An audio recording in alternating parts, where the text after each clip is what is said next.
한국사 5분 만에 암기하기. 오늘은 3.1운동 편이죠? 네, 3.1운동은 공부할 내용이 진짜 많아요. 하지만 배경과 전개 과정, 결과를 구분하시고 이해하신다면 공부하는 데 좀 더 도움이 되실 겁니다. 네, 그럼 먼저 3.1운동의 국내외 배경을 살펴볼 텐데요. 국외적 배경으로는 윌슨 대통령의 민족 자결주의 제창이 있습니다. 민족주의자들을 중심으로 조선 독립 청원 여론이 형성되는 계기가 되었죠. 네, 지난 시간에 언급해주신 신한청년단과 김주식을 파견해서 독립청원서를 제출했던 내용 기억하시죠? 이 부분 역시 3.1운동의 배경에 포함이 됩니다. 네, 신한청년당, 중국 본토 상하이 기억이 나네요. 네, 그리고 독립선언도 기억해 주셔야 하는데요. 먼저 1917년 대동단결선언, 그 다음 1919년 일본 도쿄에서 펼쳐진 28 독립선언, 1919년에는 대한독립선언이 있습니다. 네, 국내 배경에는 고종 황제의 갑작스러운 서거가 있었습니다.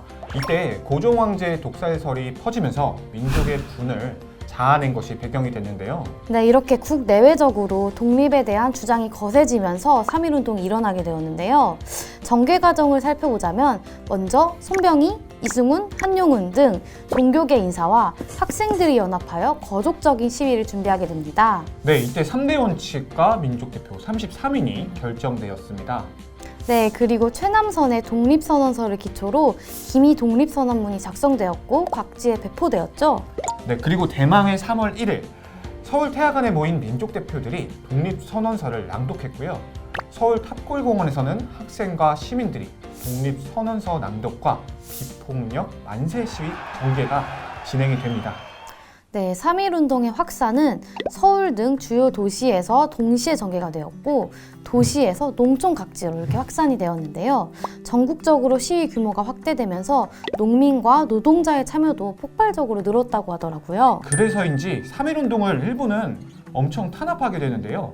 헌병경찰과 군대 등을 동원해서 총과 칼로 무력 진압을 합니다. 대표적으로 유관순 열사의 순국, 화성 제암리 학살 사건 등을 예로 들 수 있는데요. 네, 이렇게 시위가 점차 격렬해지면서 비폭력 평화 시위였던 것이 일제의 무자비한 탄압에 맞서서 무력 저항 운동으로 발전하게 됩니다. 네, 마지막으로는 3.1운동의 의의와 영향을 정리해 볼 텐데요. 네, 먼저 3.1운동은 대한민국 임시정부 수립의 계기가 됩니다.